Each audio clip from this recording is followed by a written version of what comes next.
para finalizar, agora a gente vai seguir para a última storage procedure, que seria a procedure de deletar os dados do usuário da nossa tabela, tá?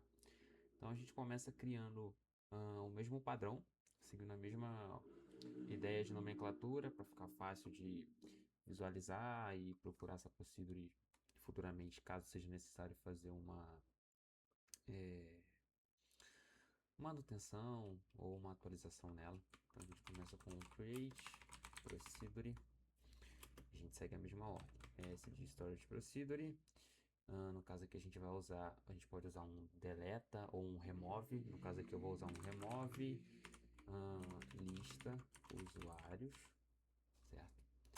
Mais uma vez, o parâmetro que iremos utilizar será o ID, porque ele é o único que não se repete. Então a gente vai procurar pelo ID do usuário para que esse usuário possa ser removido da tabela, beleza? Uma vez que a gente tem o parâmetro ID aqui, a gente pode seguir para o corpo da procedure. Perfeito. O que a gente vai fazer aqui? Basicamente, rodar um simples delete na tabela que eu quero remover. Na tabela que armazena as informações do usuário que eu quero remover e passando uma condição, certo? Então vamos lá. Eu vou falar delete from t usuários, certo? Where id for igual o id que for passado como parâmetro pelo usuário no front. No caso, esse ID que vai ser passado vai ser a ação de clique na tela. Então, quando o usuário clicar para deletar a informação daquela linha ali, daquele usuário, ele automaticamente vai ler o ID desse usuário e vai comparar se esse ID existe na tabela ou não, certo? E basicamente a procedure é essa, é a mais simples sem dúvida. O que eu vou passar aqui vai ser a contagem como ficou na última, né? Para que a API ela interprete a leitura disso aqui e veja, associe o status code de acordo com o que vier aqui. Mais uma vez, isso aqui não é uma obrigação, tá? A procedure ela funciona sem isso aqui e tem como adequar a chamada da API para funcionar sem esse row count aqui. Só que é mais uma questão de como eu monto as procedures, certo? Não é, mas dá para montar sem isso aqui sem problema nenhum. Então eu passo row count e passo um nome de linhas afetadas que eu tinha passado na outra. Deixa eu só confirmar aqui. Linhas afetadas. Perfeito. É isso. Finalizo com o end. Rodo o create. E aí a gente pode testar. Como que a gente pode testar isso aqui? Posso abrir um novo aqui. Rodo no exec. Tá? E eu passo o parâmetro id. E eu vou passar um valor para esse id. No caso, se eu passar um id que não existe, ele vai retornar 0. Por quê? Ele não encontrou nenhum ID, nenhum usuário que tenha esse ID. Como que a gente pode consultar esse ID? Eu vou vir e eu posso rodar um select na minha tabela de usuários. Perfeito. Então aqui eu vou falar para ele que eu quero deletar o ID 2. Então eu faço aqui e deleto o ID 2. Vai falar que as linhas afetadas foram 1. E eu posso vir aqui e descobrir que do 1 ele pula para o 3. Sendo assim, o meu ID 2 ele foi deletado. Então vamos deletar aqui o 3, o 4 e o 5 de uma única só vez. Então eu venho aqui, rodo o 3. Ele já sumiu. Eu rodo o 4. E eu rodo o 5. Perfeito. Eu só tenho o meu ID 1 e 6 aqui. Isso prova que essa storage procedure também já está 100% funcional. Bem simples, nada demais. A ideia de criar essas procedures é para que justamente o código em si, no caso a API, a chamada da API, ela não fique com muita informação. Isso ajuda de duas maneiras. Para a pessoa que vai lidar com o banco de dados, é mais fácil de fazer a manutenção, visto que se for uma pessoa que ela não lida de forma geral, né, se ela não mexe com full stack, isso facilita muito a manutenção do código nesse aspecto.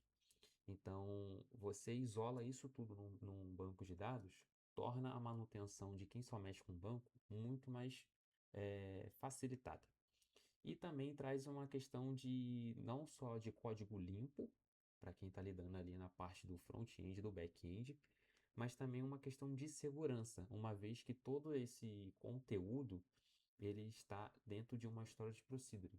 Porque a única coisa que vai chegar na API vai ser justamente a chamada dessa procedure com os parâmetros. Agora, os inserts, os updates, as deleções, tudo que tiver cálculos dentro das storage procedures vão estar justamente dentro do banco de dados. Então aqui a gente está lidando hum, com procedures que têm 10, 15, 20 linhas, mas já vi casos que tem procedures que têm 500, 1000 linhas, na qual ela engloba cálculos, ela engloba diversas coisas, ela concatena tabelas, faz inner join, muda a estrutura das tabelas, faz cast, faz soma, faz média. Então, tudo isso, se tivesse num back-end, tornaria ele muito mais robusto, poderia acarretar em quebras que seriam mais difíceis de detectar. Então, assim, não é que seja errado fazer dessa forma, só que é uma forma muito mais prática você isolar tudo no banco de dados e poder fazer a manutenção a partir disso para facilitar o lado de quem mexe lá no front, no back-end e também na questão de você não atrapalhar o cliente no quesito que eu cheguei a explicar no primeiro vídeo. Se eu tenho uma aplicação que ela está rodando lá em produção e o cliente ele solicita uma demanda de eu quero ajustar o nome de uma tabela aqui, por exemplo. Deixa eu ver aqui. Eu tinha dado o exemplo da que retorna informações. Eu quero ajustar o nome da coluna usuário para clientes, por exemplo. Eu posso simplesmente vir aqui e rodar essa procedure em 5 segundos. E isso já vai refletir para o cliente. Coisa que se eu precisasse alterar isso no front-end, que geralmente quando se desenvolve algo como grid, layout, tabelas do tipo, essas coisas, essas informações são inseridas no front-end. Isso acabaria que me tomaria mais tempo, né, certo? Eu precisaria alterar no código fonte, eu precisaria rebuildar meu código fonte e também vamos supor que esse serviço ele rode através de um PM2. Eu precisaria restartar esse PM2.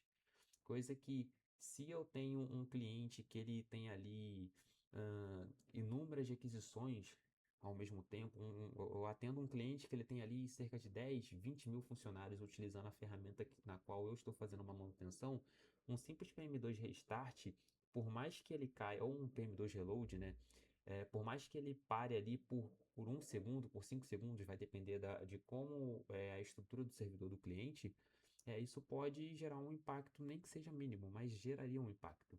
E uma vez que eu consigo fazer essa atualização, essa edição aqui, isso não impacta meu cliente de forma alguma, porque é algo muito sutil para ser perceptível, certo? Então, é uma prática que é legal, dar uma atenção para isso aqui, facilita muito a vida de quem mexe, né, e desenvolve, seja no front, no back ou no próprio banco de dados. É uma facilidade que é muito mais do que bem-vinda no dia a dia.